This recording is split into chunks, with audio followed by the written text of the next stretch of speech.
నమస్తే అండి, పెద్దలందరికీ నమస్తే. మా కొల్లేరులోను చాలామంది ఏంటంటే కొల్లేరు అంటే పక్షులేనని పర్యావేత్తనలో మాట్లాడటం ఎంతగానో మాట్లాడుతుంటే ఇక్కడ కూడా మేమంటే అనేది ఉన్నాం, ఇక్కడ మమ్మల్ని కూడా గుర్తించండి అని చెప్పి గవర్నమెంట్ వారికి కోరటం.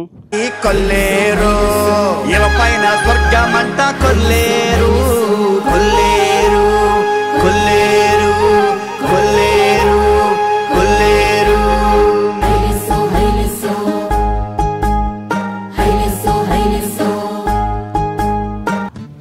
అదేవిధంగా మా తాత ముత్తాతల కాలం నుంచి ఈ కొల్లేరుని నమ్ముకునే ఉన్నామండి.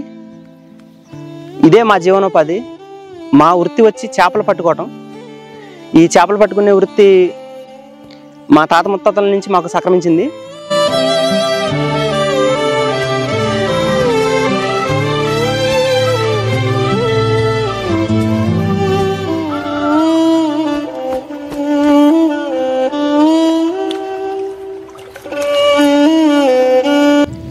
మొలకలు వచ్చినప్పుడల్లా కొల్లేరు వైపే చూపిస్తున్నారు తప్ప ఒక్కసారి మీరు గమనిస్తే ఇదంతా కొల్లేరేనండి. ఇదంతా కొల్లేరు ప్రాంతమే. ఇప్పుడు చుక్క నీరు లేదండి, చుక్క నీరు లేదు. దీన్ని నమ్ముకుని చేపల వేట వృత్తి చేసుకునే వాళ్ళు చాలామంది ఉన్నారండి. వాళ్ళని కూడా దృష్టిలో పెట్టుకుని గవర్నమెంట్ వారు అలాగే పెద్ద పెద్దవారు మాకు జీవనోపాధి కల్పించవలసిందిగా, అదేవిధంగా సముద్రపు వేటకు వెళ్ళే టైంలో 3 నెలలు నిషేధిస్తారండి. మాకు కూడా ఏంటంటే ఈ సమ్మర్ వచ్చిందంటే ఫిబ్రవరి నుంచి వాటర్ ఉండదు, దీంట్లో వేట అనేది ఉండదు. ఇక ప్రతి ఒక్క వేటగాడు కూడా పైకి వచ్చి కడుపు చేతను పట్టుకుని ఎక్కడన్నా వలసలు వెళ్ళిపోయే విధానం వస్తుంది. అట్నుంచి పక్షుల వలస, ఇట్నుంచి మనుష్యుల వరస. కొల్లేరులో ఉన్నాయి కానీ అవి లేవండి. అసలు జీవనోపాధికి అంతక్కలు ఏది లేదండి. బతికి చెడిన మంచినీటి సరస్సు వ్యథ. సముద్రపు వేటగాళ్ళకి ఏ విధంగా 3 నెలలకి సంబంధించి 20,000 రూపాయలు వృత్తి అనేది గవర్నమెంట్ వారు ఇస్తున్నారు, అదేవిధంగా మా కొల్లేరు ప్రాంతంలో బతికేటువంటి ప్రతి ఒక్కరికి కూడా లైసెన్సులు కూడా ఉన్నాయండి. మా వాళ్ళకి వేటాడటానికి లైసెన్సులు కూడా ఉన్నాయి. ఆ లైసెన్స్ కలిగిన ప్రతి ఒక్కరికి కూడా వాళ్ళని గుర్తించి ఏ విధంగా అయితే మీరు 50 సంవత్సరాలకి మత్స్యకార పెన్షన్లు ఇస్తున్నారో అదేవిధంగా ఇది కూడా మా కొల్లేరులో జీవిస్తున్నటువంటి వాళ్ళకి 3 నెలల చేపల నిషేధంలో సముద్రపు వేటగాళ్ళకి 20,000 ఏ రకంగా ఇస్తున్నారు, అదేవిధంగా మా కొల్లేరులో నివసిస్తున్నటువంటి వేటగాళ్ళకు కూడా ఇచ్చే విధంగా గవర్నమెంట్ వారు చర్యలు తీసుకోవాలని, అదేవిధంగా పూర్వం మా గ్రామాల్లో ఏంటి సొసైటీలు ఉండేయండి. ఆ సొసైటీల టైంలో గ్రామానికి సంబంధించి వేటకు వెళ్ళే వాళ్ళకి ఎదురుగేళ్ళ తీసుకొచ్చి ఇవ్వటం, వలలకి ఇవ్వటం, పడవలు చేసుకోవడానికి ఇవ్వటం కల్పించేవారు. ఈ మధ్యకాలంలో అలాంటివి ఏమీ ఇచ్చిన దాఖలాలు లేవు. ఇంకొక విషయం, ఈ కొల్లేరుని నమ్ముకుని 44 గ్రామాలు ఉన్నాయండి. 44 గ్రామాల్లో కూడా ప్రజలు పైకి చూడడానికి గ్రామాలుగా ఉండటమే తప్ప ఉపాధి అనేది లేక అనేక చోట్లకు వలసలు వెళ్ళిపోవటం. వాస్తవానికి చెప్పాలంటే మా తాత ముత్తాతల కాలం నుంచి కూడా మా తల్లిదండ్రులు కూడా బతుకు తెరువుకి మహారాష్ట్ర, ఒరిస్సా, గుజరాత్ ఇలాంటి ప్రదేశాలకు వేటకు వెళ్ళి వాళ్ళు అక్కడ జీవనం సాగించి వచ్చేవారండి. మాకు కూడా ఇక్కడ కొల్లేరులో ఉండే వాళ్ళకి ఉపాధి కల్పించి ఏ విధంగా మాకు చేస్తే వీళ్ళకి ఉపాధి బాగుంటుంది అనే విధంగా గవర్నమెంట్ వారు కూడా దృష్టి సారించి మా ఒక్క విన్నపాన్ని మీరు మన్నించి ఇక్కడ బ్రతికే వాళ్ళకి జీవనోపాధి కల్పించవలసిందిగా ఈ సభ ఈ విధంగా తెలియజేస్తున్నాం. కొల్లేరులో పక్షులకు నివాసయోగ్యంగా ఉండే కిక్కెర్స్ అండి. ఇది రాను పోను ఇప్పుడున్న పరిస్థితులను బట్టి కొల్లేరులోకి కాలువల ద్వారా, డ్రైనేజీల ద్వారా సిటీల నుంచి వ్యర్థాలు రావటం, ఆ వ్యర్థం అనేది ప్రతి ఒక్కటి కూడా కొల్లేరులో చేరటం, కొల్లేరులో చేరి ఈ వ్యర్థాల ద్వారా ఇక్కడున్న భూమి సారవంతం కోల్పోయి ఈ కిక్కిస్ అనేది ఇప్పుడు చూస్తున్న కిక్కిసా కొంచెమేనండి, అంటే ఒక పక్క ఎక్కడో ఉంది ఇది. వాస్తవానికి ఏంటంటే పక్షులకి బాగా నివాసయోగ్యంగా ఉంటుంది ఇది. అలాంటి కిక్కిస్ కూడా కనుమరుగయ్యే పరిస్థితి వచ్చింది. ఒళ్లంతా పులకింత రేపే కొల్లేరు పర్యావరణం జీవం లేని సారంగా మారింది.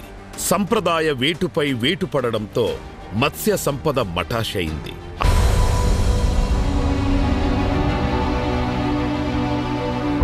జలచరాల వసంతము నుంచి జీవచ్ఛవమై నిలిచింది.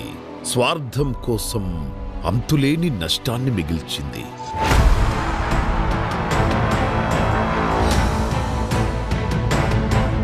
పచ్చటి కొల్లేరులో చిచ్చు పెట్టారు. సరస్సుల ఉసురు తీశారు.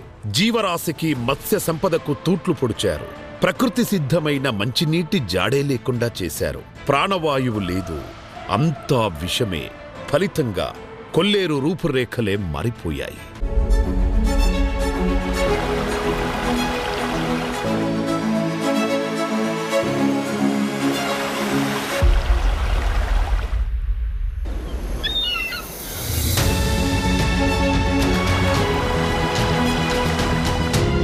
కల్లా కపటం ఎరుగని కొల్లేరు ఎండిపోయి ఏకరువు పెడుతోంది. చూసేవారి మనసులను కలిచివేసేలా మెలిపెడుతోంది. తేట ఊటలాంటి తటాకం కొల్లేరు సోయగం. స్వర్గానికి తోవా కొల్లేరు అని చెప్పే కథలు కథగానే మిగిలిపోతోంది. కొల్లేరులోకి వ్యర్థాలు అనేవి కాలువల ద్వారా వస్తున్నాయి.